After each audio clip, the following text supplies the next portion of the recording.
I got you. All right, well, let's get to it, man. So, Austin, it's awesome to get to chat with you. You know, I've been following you for a long time on the Social T Pro side of things, and it's great to get to meet you. I wanted to chat with you today really about like artificial intelligence and AI. I know you've been going with it a lot. Love the videos on the here's 3 things, here's 10 things, all of the videos, they're just smashing. So one of the things that I was really curious with is caring about the real world needs of businesses with AI and how you're kind of solving for some of those problems. And I think it's a fun thing, but turning fun into practical is something that I think a lot of folks are maybe resistant to or overwhelmed by. So I was wondering if you could kind of really get into the real world needs of businesses that can be solved with AI. Yeah, absolutely. Firstly, thank you so much for having me on, man. It's always a blast to chat with you, and this is such a deep topic Right? that we can get into. Okay, so there's a couple different things that are floating around in my head. I firstly want to address that I don't think AI is something that you need to fear right now. Who knows what's going to happen in a couple of years? Nobody knows. Right now, they are very practical use cases that will save you a lot of time and money, not just in business, but in life. A forewarning for the business professionals, business owners out there. I don't believe that AI will replace you. I believe that AI will replace the individuals and employees that do not use AI. So people that use AI will have more leverage than those that say, nope, I'm not using it for anything. I'm just going to continue doing what I'm doing. And failure to innovate lets you get left in the dust. Yeah, So it kind of feels like the folks that resisted spreadsheets, that just insisted on pulling out giant reels of paper, and somebody else yeah, has, well, it probably wasn't Excel, but yeah, like at the time with your Tandy laptop that you pop in the Super yeah. RAM chip that ran off of AA batteries, whatever, you know, that environment looks like. I think you have to ultimately figure out what the next tool is, right? Yeah, I mean, it's like when the printing press came out as an Sure. analogy I love, right? Like, why would I use the printing press when I can write hand books, letters over the course of hours, right? It's because you can mass produce it at a much faster rate. The same thing is the case with AI. There are so many immediately practical use cases for free to just dive in. I mean, the biggest one is Chat GPT. I Sure. would, every business owner needs to, if you've heard about it, which I'm sure everybody's heard about it at least now, even if you haven't dove in and played around with it, it's free to sign up. Just sign up, just start playing around with it, treat it as a personal assistant. I would, so there's so many tools that are coming out, free tools, paid tools, literally like thousands every month at this point, and it can get really overwhelming. And what I like to tell people is just focus on the tedious tasks in your life or in your job, mostly anything online, right? Like it can't, it can't babysit your kids. I know that's Sure. tedious. It can't take your dog for a walk, right now anyway. But if you're reading through briefs or documents, pages of documents, you can have ChatGPT summarize that text for you and give you bullet points of information, the key takeaways. One of the interesting things in our space is YouTube videos. There's Yeah. free Google Chrome extensions like Glasp, which feeds the transcript of the YouTube video and then summarizes it into a paragraph. So rather than watching a 15-minute long YouTube video, sorry, creators, I'm also a creator. You can just click on that and capture the essence of that video in far faster than watching the entire thing, which sort of tries to game the watch duration, right? Because that's just how YouTube works at this point. Right. I have an AI marketing tool called Syllabi, and we're looking at it raising investments today. And I was using another free AI tool called Bard from Google, bard.google.com. Amazing tool. And we were trying to figure out our TAM, our total addressable market. And I just asked Bard, what is the total addressable market for an AI video marketing tool that has these 4 features, which I listed out all of the features. Here are some of our competitors, and I list out 4 or 5 of our major competitors. And it gives me a huge blog article of text of here's the total potential addressable market. Here's how fast that addressable market is growing, the percentage of growth year over year. Here's the potential problems that you can face. Here's how you can overcome those problems, and an overall summary. Businesses charge thousands of dollars, tens of thousands of dollars for that exact information, which I got in 30 seconds. There are so many applications for this right now. You just need to focus on what are the key things that will save you the most amount of time, and have some of these tools do that work for you, do that busy work for you. Sort information into sheets or tables on spreadsheets. Custom code. Another thing that we're doing is we're not hiring expensive engineers. We're hiring engineers that are proficient enough, but are Chat GPT proficient, because Chat GPT can actually write code for you, saving us countless hours, and it over time it will save hundreds of thousands of dollars or millions of dollars. Yeah. Chat GPT is generating the bulk of the code, and then the engineers are just sort of editing putting it all and together. putting it all together. Absolutely. Yeah, I was doing something very similar with that. It's funny you bring that up, where I was like trying to build a bit of a SaaS thing for my own internal efforts. Yeah. Of like an automatic repurposing device. Yeah. Sort of something, how can I feed repurpose IO with something that's automated, right? And I've got 90% of the code written up by just telling chat, this is what I want to do. How do I do it? And then it gave me the list. And I was like, okay, how do I do step one? And I ended up building like virtual machines on Google and signing up for all this other. It was amazing. Like, I think the capabilities of it are so vast. And I think it's almost just limited to your imagination, or almost like what you think you can do, right? Like, and so I guess one of the questions that I have then is just like, what are you seeing as somebody that gets conversations a lot, right? And gets a ton of comments on all of your content. Like, what are the most valuable AI use cases? Like, I think you mentioned a couple of things, but like 3 tasks that somebody could go to the AI with. I think you gave a great one about identifying TAM. I think that's amazing. But for the average person that's got a business going, that's just trying to figure out how they want to employ AI into their system, but it's overwhelming, or they don't necessarily know that they can do something, right? It's only as big as the opportunity that you're aware of. Yeah. So what would you say are those like most valuable AI use cases? If we were to give 3 things out that you see most commonly as a creator with a lot of reach talking about AI all the time.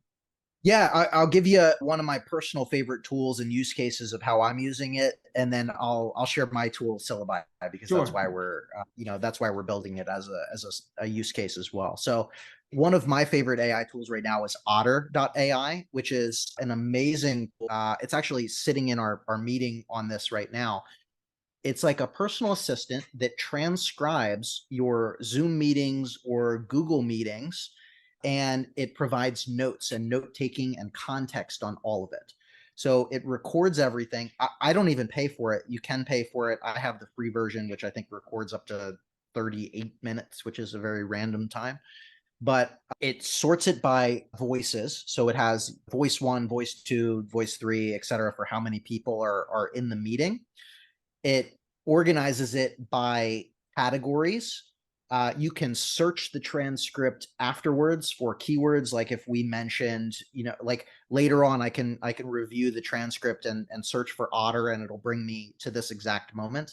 And then I can replay the audio of that individual section from the recording. And then it provides me with meeting notes. It actually sends me an email afterwards with a bullet pointed summary of here. So like on YouTube, right? Timestamps, right? Say, here's the section of information that starts at this time frame. You can click on that and immediately go to it. And it bullet points it into like 5-10 chapters that were discussed in that call.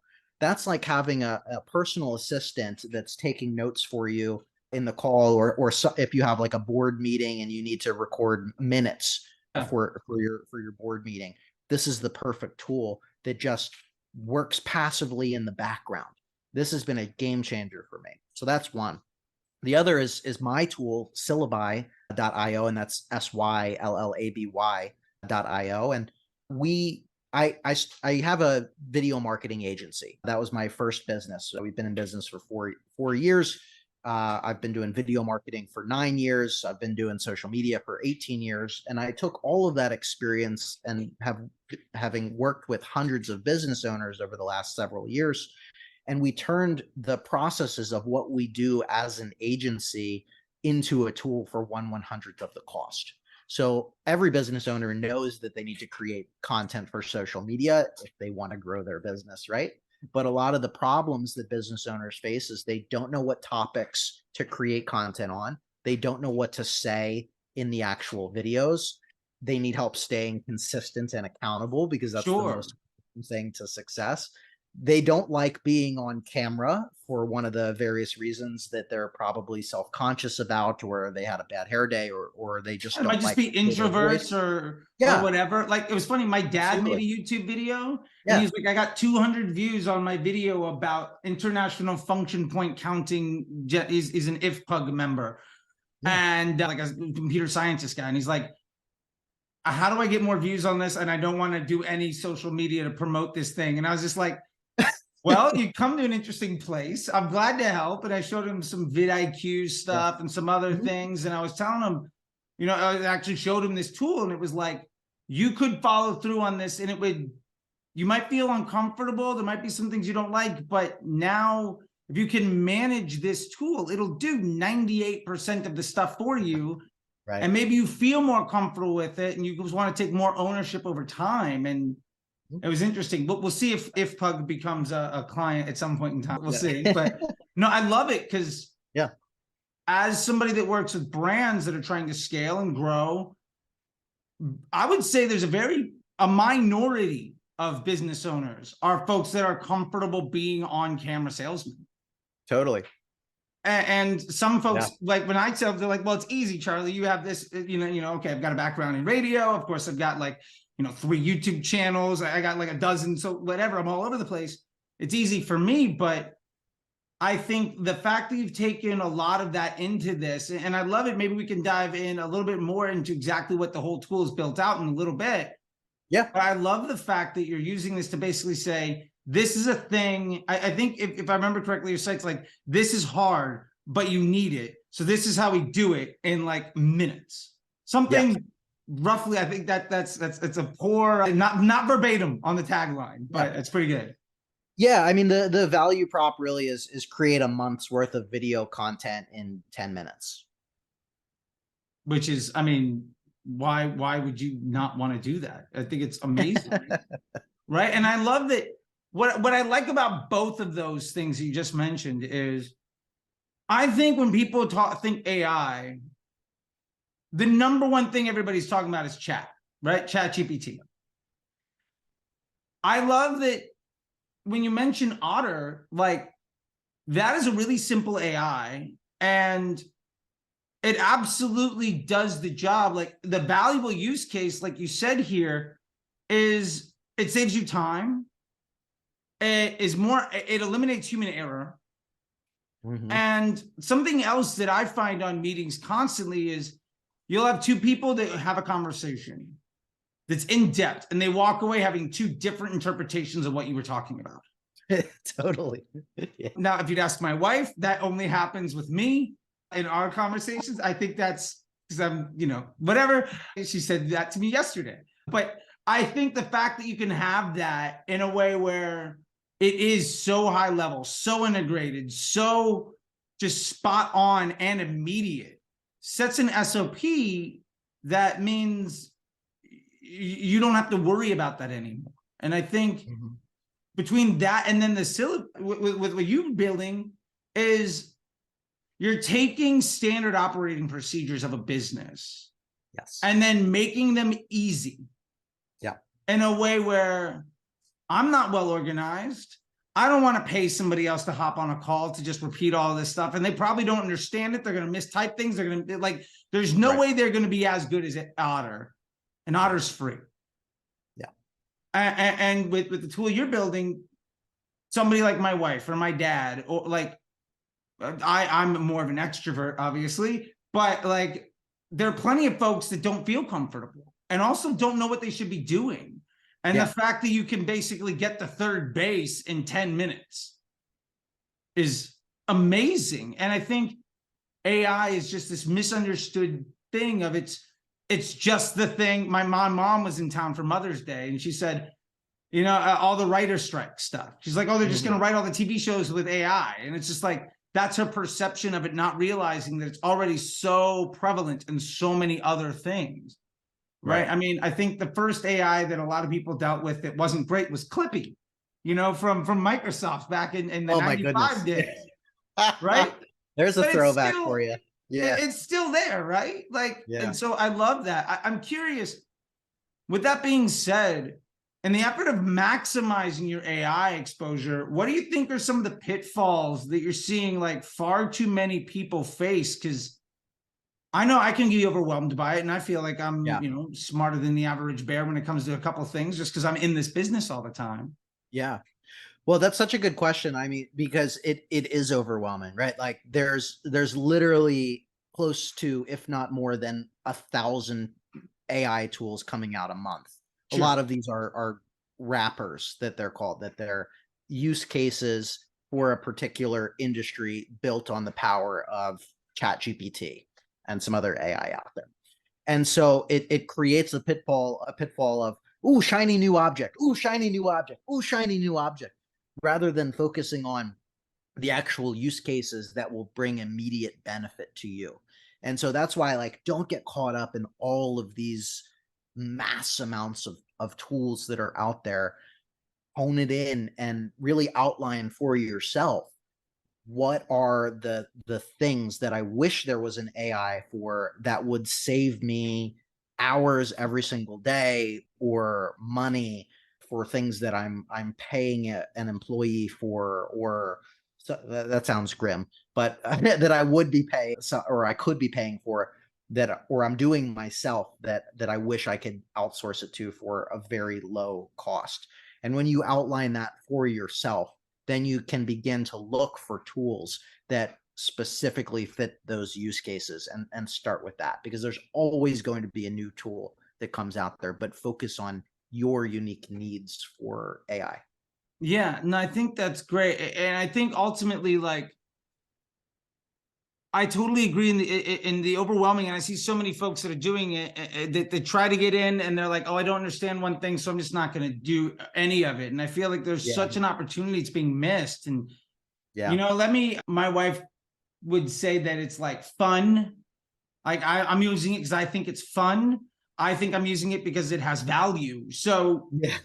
from like, maybe we can have this conversation of like from fun to value, like how should we be looking at the role of AI in the business? I feel like we covered this a little bit before, but like installing AI into your business, it sounds to me like it is find the repeated tasks, the low value. I mean, they might have high value, but ultimately to pay somebody to do it, there's probably a better use of what you could be paying that person to do for you. Mm-hmm. And for me, it feels like what you're saying, and if it's what you're saying, I would have to agree with it, is that the role of AI is to basically allow the human time to be spent on more valuable things. Yes. Yeah. Absolutely. And there are, so yeah, I think AI will bring a lot of us together. You know, the dark possible reality is, have you watched Wally, where all Yes. Yeah. Yeah. No, the of course. overweight people in the chairs, where everything's done for them, and there's there's sloths in their chairs where everything's done for them, and they live in a dystopian society that ultimately ended. Right? I think that, or Terminator, right? That's the, Sure. the other dark potential reality. But right now, where we're at, 2023, or depending on when you're listening to this, and sorry to date the podcast, but there are a lot of fun use cases for AI, and there are a lot of practical use cases for AI. There's a great one, supermeme.ai, which creates memes for you using AI, which is, a fun use case. There's autodraw.io, which is, I believe, is a Google tool that you can just draw like what symbolizes a cat, and it'll turn it into a much more robust app. Or a cat.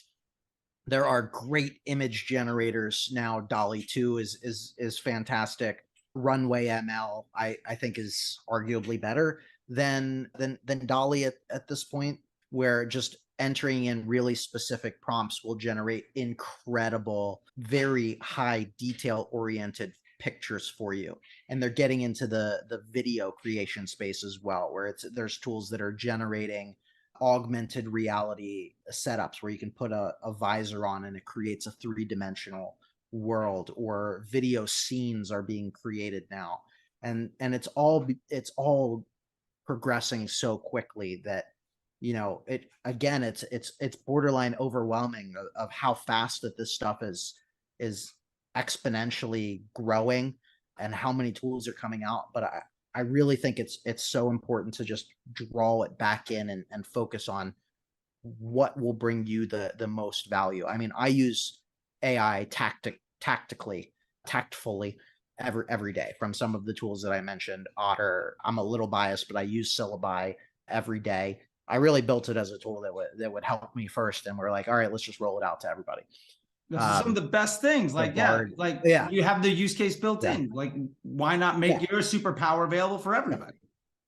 Yeah, I mean, it originally came from the idea of like, what was the most tedious thing in my job, and it was to develop content strategies for new clients that would take me hours to do all of that. And so I'm like, well, with AI and a lot of these tools, like we can do this very quickly, right? So that's where the original idea started with, as a tool to just save me countless hours to develop a content strategy, and then we rolled it out to our SOPs for a video campaign. And I don't know if that specifically answered your questions, but everything from fun to tactical, it's how you want to use it as an individual person. Yeah, no, I think that's great. I think that definitely covers some more of this stuff. And I'm just asking some of these questions and covering the same thing in a couple different ways, because I think folks need to see something that speaks to their pain point, right? And I think Yeah.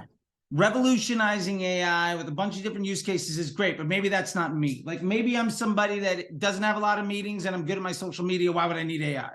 But now Yeah. we're talking about like other things that it might work. And I think something that also goes into sort of the pitfalls is, we might have a lot of different tools. I'm curious to know how you evaluate whether or not the AI is actually helping. Like, what do you do to go in and say, yeah, I could do all of this in AI, but ultimately I'm, six one way, half a dozen the other. Do I even need it? Like, where is that like line where you're saying this tool that I'm trying is ultimately working out Yeah. versus it's not really working for me? Because I think it's really easy for somebody to just adopt, well, we paid money for this thing, we're going to bake it in. Yeah. And to be fair, I think one of the biggest issues I've seen over the last few years is people buying 75 tools to do 8 jobs. And then Yeah. your tech stack is 1,000 things that are all $12 a month. And before you know it, you have no idea what the consumer experience is. You have no idea the standard operating procedures for your business. And I see a really big trend of, like, I had a conversation with Jimmy Kim from Sendling. And like what they're doing is taking, a dozen options and putting into one box that just makes it simple for you to do 95% of the work, but probably 100% of the stuff you actually need. Yeah. So with that in mind, like, how do you know if your AI is helping, or yeah, what would you say to somebody, like, what do they need to know when it comes to evaluating the actual efficacy of some of the investments that they're making? So I want to start with I guess a philosophy that I've learned. One of the best lessons I learned as a business owner and entrepreneur is the value of my time, Mm. and where is that best spent. And a quick analogy here is, it's better to outsource your suck for less than you value your time at, so that you can focus more on doing what you are passionate about, what you're best at what your creative outlet is, etc. So a couple examples of this: I could mow my lawn and save that money, but it also takes me an hour or 2 hours to mow the front and back of my lawn. I could clean my house, which is 3 stories. or I could hire a maid to do that. And so that gives me hours of my time back that I can focus on creating more content, doing more great interview podcasts like this that I'm passionate about, doing more research to level up myself and my knowledge even further. These are things that give me a direct ROI. And so I take that back to AI, and when I'm testing a tool, I take it back to like, what are the tedious things that I do on a daily basis that I would either want to hire somebody to take off of my plate, or have some sort of software or AI do for me, so that I can free up more of my time and focus on doing what I love and doing what I'm best at. And so that's how I kind of evaluate a tool. And so many of these tools have free trials now. It's not a big deal to like try them out and test them for, 7 days, 14 days, 30 days, whatever their free trial period is, right? And see if it actually makes sense for you. And there's plenty of AI tools out there that I have tested. The value prop seems great, but in reality, it just didn't quite like justify paying for it, or it wasn't that big of an advancement. So I either just continue to do it myself because it's not that big of a deal, or try and find a new tool to replace it. So that's kind of where my mind goes, both in just in business life, entrepreneurship in general, but tactfully with AI as well. No, I think that's really interesting, because what I heard really was two things. One is one that the way I internalized it. So I'll talk about that first. Was the AI might be doing the job, but it's not really working for you. For instance, I have found use cases for Chat Sonic versus Chat GPT. Sure. And for those that aren't aware, Chat Sonic is like a really great writer. It's a phenomenal text thing, but it limits, like, I think you get 25 things a day for free, and then past that you have to pay something along those lines, which is their free version is a daily use case. And I have once set a timer that let me know it was 25 hours since the last time I used it, so I could bang out things like on a week. And It was great. Like, I absolutely used it. And I think it's more robust in that it's specialized, but ultimately that specialization, the advantage there wasn't as necessary ultimately. And I moved away from that for that use case. Well, just real quick, Chat Sonic's also connected to the internet, I believe, as ChatGPT is not, correct? Correct. And that was part of the thing where I was using it was, Yeah. I was making some educational stuff with somebody that was making a lot of contemporary references. And so the ability to take some of their written and video stuff and pull direct, like a week ago, a day ago, last month, versus the internet of 2021, which is, I think, the Chat GPT 3 at the time was referencing, and the ability to have that back and forth was vital. And why I ended up using it. And also some of the language being more specific, and that it's got some of the prompts, and it's like a professor level doing this type of, you can be, it does some of the prompt work for you in the options. But absolutely. And I thought that was great, but ultimately what I found was I got something where the output wasn't better functionally for anybody besides me. Right. Than the Chat GPT side was. But using any of those chats was more effective than getting the person I was working with to do the work, because they had handed me a slew of information. And what I realized was I need a little bit of accompanying text. I need to put this stuff into context. And going back to them and asking them to do it was going to take 4 weeks or something, right? Like, because they're also busy. There's probably 20 minutes of work that they needed to do 5 times, but they're a person. She was a mom with a husband and like businesses and stuff, like didn't have the time. So for there, it worked really well. But I think the other thing that I heard out of this was one of, I think, the most powerful things that I don't hear enough people talking about. And the way I internalized it was buying back your time. And one of the things that I'm seeing so many of these, I see it really, really well done. It's funny, there's like this generation gap where I feel like folks that are, I was born in '84, so the folks that are a little bit older than me are phenomenal at hiring out to fill, by hiring a person to do a job so they don't have to. And then Yep. I found that like anybody born after 95, 2000 is phenomenal at figuring out how to do the same thing with AI. And I'm sort of in this like gap where like I'm willing to do it myself because I'm hip enough to be able to, but I don't know. It's just sort of my view of it all. But I think buying back time is so tremendously valuable. Yeah, you know, I get a lot of comments on my videos because I share like useful AI websites, right? And so many people all around the world are like, "But is it free? It's not free. I only want free." And it's like, gosh, you have to, if you want to be successful, you have to change your mindset. Not everything's worth paying for, of course, Sure. right? But time is the most important thing that we have. It in our lives. It's the most important thing because it's set. There's only a limited amount of time that we have. And so if I can buy back some of that time, that I can, you know, tie it back into what you were saying earlier, to spend more time with my loved ones, Yeah. to be able to travel more, to see more, where I'm not caught, you know, doing a grindy 12-hour workday. If I can free up more of my time and let these tools do a lot of the grunt work for me that was taking up so much of my time, I will gladly pay that small subscription cost on a Yeah. monthly basis to save me hours and hours. And it's such a hard mindset shift because, you know, that just comes from the, you know, like even an older generation, right?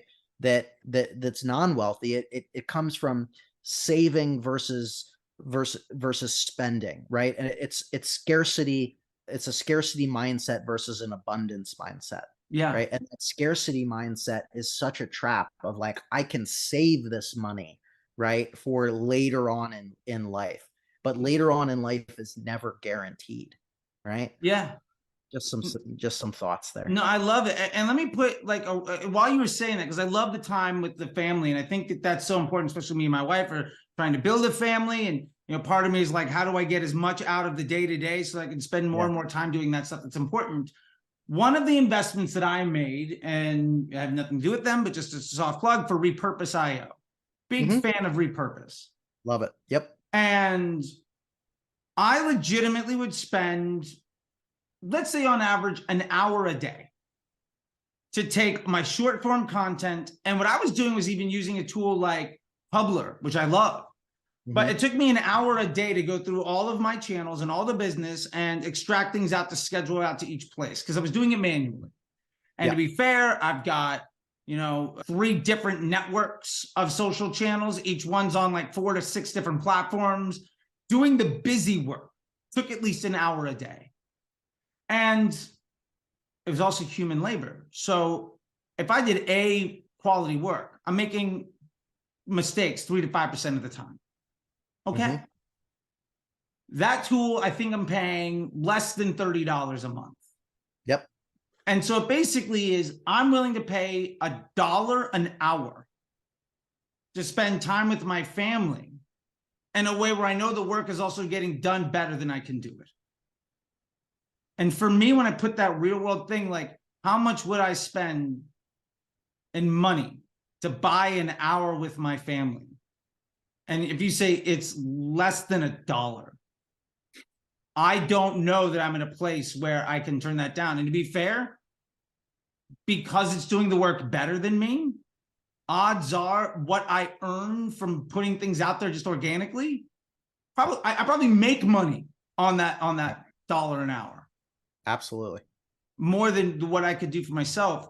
So let me ask you this, like, as somebody that I would say probably has their finger on the pulse a bit more than other folks, where do you see the future of the available tools for all this stuff? Let's maybe avoid the Skynet situations and the total recalls of the world, right? The Wallies, but like, you know, around the corner, year to year, like the future of this, as so far as you see it, or the value that you think is coming. Yeah, I think AI is the greatest leap forward in technology since the internet came out. and it's going to rapidly speed up our society and every society around the world that has high speed internet access. And it's a hard one to guess, right? Because it's moving so fast. Like even in a matter of 6 months, we've gone from nobody knowing what ChatGPT was to tens of thousands of AI tools, some of which are now unicorn companies valued at over $1 billion. Jasper AI comes to mind. Yeah. It's going to impact some of the largest industries. It's going to impact the film industry. It's going to impact the video game industry, which I believe is now larger than the film industry. I think so. I think I saw that Couple months ago. recently. Yeah. I have a couple friends that are like super gamers, and like yeah, which is wild. But I guess it makes sense. It's like a movie, but it's a choose your own adventure. Okay, makes sense. Yeah, totally. So it's going to drastically change almost every industry that works on a computer. I don't think it's going to immediately impact like physical therapists or massage therapists or and construction workers. Any blue collar job I think will be fine in a lot of ways for the next few decades until robotics catches up, which is a lot further away than AI because hardware versus software. Very different. Yeah. It's going to force the change of a lot of individual jobs. A lot of industries will be disrupted. It could completely collapse some larger software companies that are not AI powered. For instance, like Adobe, it could, Adobe like released Firefly, which is an AI tool to help generate a lot of this stuff. But there's hundreds of thousands, if not millions of people that have been trained proficiently on all of Adobe's suite of tools over the last 15, 20 years, however long that they've been around. I think they're probably in trouble because with tools like Runway that are coming out and Dolly too, I can just write a prompt that's going to generate something that would take hours in Photoshop to create. By the way, I'm really hoping I can find a good one for YouTube thumbnails because like I'm so desperate to try to rip stuff off. So I believe TubeBuddy and vidIQ are working on some AI thumbnail makers, by the way. Like I want to just go in and be like, hey, this got 2 million hits, and like 8 other people have the same thumbnail. Can I just give you the pictures and to do the same thing for me? But yeah, I think that's coming out. Like the text in some of these image generators is not quite there. That's I tried to use Midjourney to do it, and it was terrifying. Now, mind you, I gave it about a half an hour, and I'm terrible at it. But it just wasn't there. But Midjourney is incredible too. I mean, it's going to. We're going to see a huge shift in wealth. I think will be one of the biggest things to happen over the next 3 to 5 years in this space. Big companies are that have nothing to do with AI or fighting AI are going to fall or be taken over by companies that have embraced AI. Yeah, no, I totally agree. I think we reach some inflection points as a civilization over time where ingenuity and where ingenuity can outpace work ethic. And there's an often pushback to that. What I find is that when you also put good work ethic with that ingenuity, giant leaps forward happen, right? Like, I mean, you mentioned the printing press. You could also say, the assembly line with Henry Ford, right? You could use the .com boom of just the internet having access to something that other people don't do. And one of the things that I love is the democratization to opportunity, the access to being good. And I think there are so many folks whose unfair advantage was the barrier to entry. And as those barriers get eliminated, it becomes a threat to those big things. And to be fair too, I think there are other folks that are at the bottom of the totem pole, the person that got put out of work because of the assembly line. And so it does cut both ways. But I think it also creates more opportunity for folks to just learn the next thing. Like if you're an oil rig worker, maybe you can learn how to repair a wind turbine. Like that's not the world's best analogy, and just for what it's worth. Yeah. You know, I think there are these pivots that can be made, and some folks won't be able to do it and some folks will. And I think that's the unfair advantage that that some folks will have. But I think there's also something natural about younger folks tend to be better at what is disruptive than older folks do. And Sure. there's some you know, Darwinian value to that makes me feel okay a little bit about it, that the haves eventually get pushed out by the new because of that opportunity. So with that being said, just like one of the things that I wanted to ask you, just kind of wrap this stuff up, is just if somebody's watching and they're just like, okay, I get this stuff. You talked about a lot of tools. There's a lot of things that can go into. What would you advise somebody when they're trying to map out like sort of the starter set or the perfect AI systems for their business? Like, what would that punch list be of like, if you were to come to me if I were to book your time as a consultant to help me set up my AI, what would that punch list be that I might get after a half an hour, or how would I go about finding or putting one together? I'm just curious how to create the perfect AI system for the business, or at least perfect for now, because obviously 10,000 tools later, next week, it might change a little bit. Yeah, it's a hard one to answer because everybody's going to have different needs and use cases particular to themselves and their business, right? I think the best starting point for everybody right now is ChatGPT, just because of how accessible it is and how easy it is to immediately jump in and just ask it questions. You know, just start playing around with it and jumping in. And again, it's hard to define a list of specific tools because there's so many use cases for so many businesses. But just circling back to the beginning of this is outline, you know, the top 5 to 10 aspects in your business or in your job or in your life that are done online that you think could possibly be done by an AI. Come up with that list and then start looking for tools that do that thing. There are some great websites that list a lot of these tools by industry.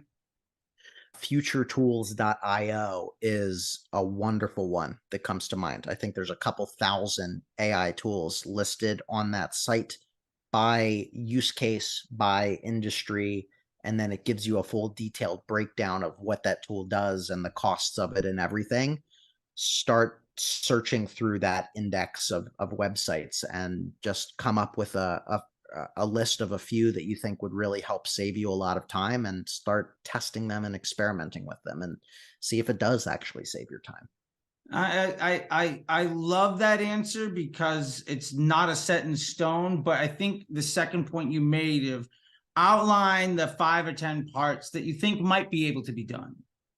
Yep. And what I love about that most is you might find that the majority of those things can or can't be done.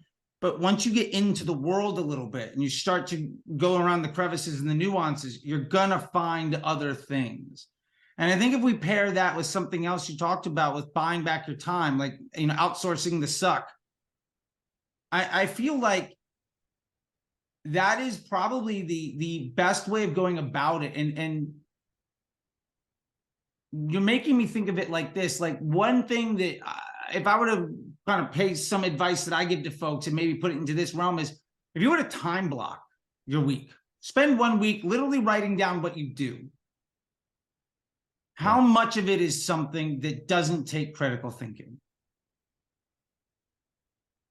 I would suggest to somebody, based on what you're saying, in my opinion, if there's any amount of that time that is not critical thinking, that takes over half an hour a week, there's probably a tool that costs you less than $1 a day that'll do that job as good or better than you. And I don't know, that's sort of the way that I'm taking that 5 to 10 parts a day online. Yeah, no, well said. All right, well, cool. I'm just trying to like figure this out because like I should probably do this myself. Like, you know, like I want to learn some stuff. So, like, if I were to that's the thing. Like, my... yeah. I mean, we're so early in these tools, right? Like, we're all just figuring it out. We're all learning. You know, that's why conversations like this are so great and thought provoking to have. Yeah, I totally agree. And in my experience, I've seen things where people are like, oh, maybe I'm too late or other stuff like that. For instance, like a lot of folks know me for Facebook ads, right? And I would tell people like the best time to start was 10 years ago. The second best time is today. Yeah. And like I got started in that world when nobody, like I had 6 months experience doing it, and I got a supervisor role in an international ad agency, like conglomerate for West Coast operations, because I was the most experienced person at the job because I've been doing it for 6 months. And in retrospect, I remember one time I went to my boss and asked for help with something. She pulled out her headphone and told me to check my job description, put her headphone back in. And that was so triggering. It has also been a point of motivation. But years later, what I realized was they didn't have an answer. Yeah. And I feel like we're so much at the same place here in that I legitimately think that the only limitation you're going to see right now is in your ability to almost imagineer your way to the next problems that need to be solved. Yeah. And I think what I've gotten out of this conversation, and I hope other people have too, well, at least it's valuable to me, you know, we'll go from there, is that we don't need to solve everything. Find the one thing that works for you and get good enough at it that you realize there's another problem that you need to be solving. And my best advice to that stuff is where I've found is tackle the biggest problem first. Mm-hmm. And so if you can tackle the biggest problem first, a lot of the other problems kind of get wiped out anyway. And with that being said, I think one of the biggest problems people have is their social media planning and everything else. So let me end this with just, do you mind just giving a little bit, maybe a recap or review, but just on the tool that you're using, that you've built? Because I think it's so cool, and I want to chat with you about it after this as well, about, you know, doing something with you. I think it's just what it is that you're doing is so necessary, and I like the way that you're approaching the problem solving, because I feel like, at least the way I see it, this was designed for somebody that knows that they need it and kind of doesn't want to do it, and you made it easy enough for them. So that being said, let me cue that. Let me be that the T for you to tell us more about you know the AI that you're really working on right now. Yeah, I just got to say real quick, that was a beautiful segue there. Just a subtlety from what you were talking about into the lead up. I do have a decade in radio. Every now and again, it comes into play. That's a great segue. Yeah, so that's exactly it. I mean, to be frank, social media and video marketing has literally changed my life in every way, every positive way possible. Just complete change the trajectory of my life. And so I am sort of on a mission to just make it as simple, as cheap as possible, so that anybody that will listen will have the opportunity to change their lives as well if they just take action. So some of the problems that I addressed earlier that we built this tool for are business owners know they need to market themselves. They need to market their business, particularly leaning into video marketing, but they don't know what topics to create. They don't know what to say in the videos. They need help staying consistent and accountable. They don't like being on camera, and many businesses don't have the budget to hire an expensive agency or an internal staff. And so what Syllabi does is it shows you the top questions that your customers are searching for online, particular to your industry, with data to back those questions up. It then takes those questions and generates viral video scripts for you for short form, vertical video, or for longer form YouTube videos. It helps you stay consistent with a content calendar and consistency tracker that you can mark as complete, so you know that you posted that video that day. We just rolled out AI video creation, so you don't need to be on camera anymore. You can choose an AI avatar that we're calling digital twins that looks and sounds like a real human reading that script. The next piece of the puzzle that we're actively working on right now is direct social media scheduling from the app to your social media profiles, as well as a video editor in the app that we're working on. And so the SOPs we've worked into this tool and a process flow. It's not just a suite of tools, it's a system that's built on a repeatable process. Find what your customers are searching for, generate a viral video script around it, create the actual video, post the actual video. That's what Syllabi does. I think that's amazing. Like, I just love that. And I love what I think I love most about it is I think a lot of tools are built by folks who are engineers, which is great. Problem is most people don't think like engineers. Mm-hmm.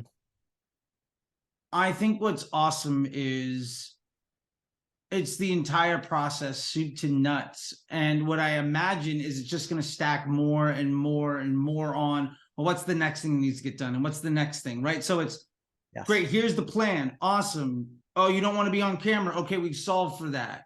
Okay, now it's all done, but you don't have the time to post it out. So there's going to be this distribution angle of it. And I think that just makes so much sense. And I think what I like to think, what I like to say about that is it makes the necessary easy in a way that eliminates the excuse to not do it. Yes, 100%. And I'm trying to eliminate every excuse to not just get started with video marketing. Yeah, because I mean, it works. You know, it's funny, like going back to this thing with my dad talking about, you know, function point counting, which is basically understanding the efficacy of software. And he said, all right, well, I got 200 views on this. I'm like, okay, well, only the 200 people that know exactly what they're looking for is finding this. But if you want more people to find it, and I told him, like, look, you have this amazing use case. There's a bunch of people building SaaS companies that have no idea if their code is any good. The only way people are going to know that is probably through either professional organizations, where in his case, everybody's over the age of 50, or you make video content because attention is the currency of the age. And video is, you know, taking the place of written text in a lot of places for discovery. I mean, there's a reason why TikTok is a really great search engine. Yeah, you know, my parents were, it's funny, my wife was giving me, my parents and I were barbecuing, and my wife was sitting there, and I had a question about, like, I didn't know about barbecuing corn, right? I didn't know the particulars. And so she Googled it, and I went on to TikTok. And by the time she got a Google response, I already was on my second video of like what the answer was, and I was done. Yeah. Right. And I just think that that's the idea, that you can provide the ability for somebody to be that solution for somebody else in a way that is so low friction and easy to access is amazing. And I love it. So I think that that's a great way to wrap this up. I think we put wrapping up in a bow. We're talking about AI, and now we just figured out a way to use AI to make your business work in a way where you don't even have to think about it. And I think that's the sexiest version of AI, is that you don't even know what's happening. Right? You don't even realize it's there. I mean, spell check. You just don't even think about it anymore. Right? True. It's just an assumption that, oh, this is what we do. And I think that is one of the very powerful things, and why I'm a big fan of what it is that you're doing. And I'm glad that we got to chat. And with that being said, I'll leave it to you. If there's anything you want to promote, or any website or an app where people can find you, all of that fun stuff, obviously I'll drop in the description. You're a man of many things, and I see you in multiple places on the internet, but I'm sure other folks might just be finding you. So anything that you want to get the last word in here, let me leave it to you so that goes unabated. And before we get there, I just want to say thanks, and let people know anything you want them to. I appreciate your time, Austin. This is great. So I'll leave it to you. Yeah, this was an awesome conversation, brother. I appreciate it, and I appreciate the time, and I hope everybody found this valuable. Yeah, go check out the tool, syllabi.io. That's syllaby.io. If you want to connect with me on social, you can find me at SocialTPro, whatever your favorite platform is. There you go. All right, man. Well, I'll let you get out of here. Thank you so much. I'm going to use some AI today. That's what I'm going to next. I promise. I'm legitimately using ChatGPT right after this phone call. So it's a beautiful Let's thing. go. Way to All take right. action. I'll see you, buddy. Bye. Thanks, brother.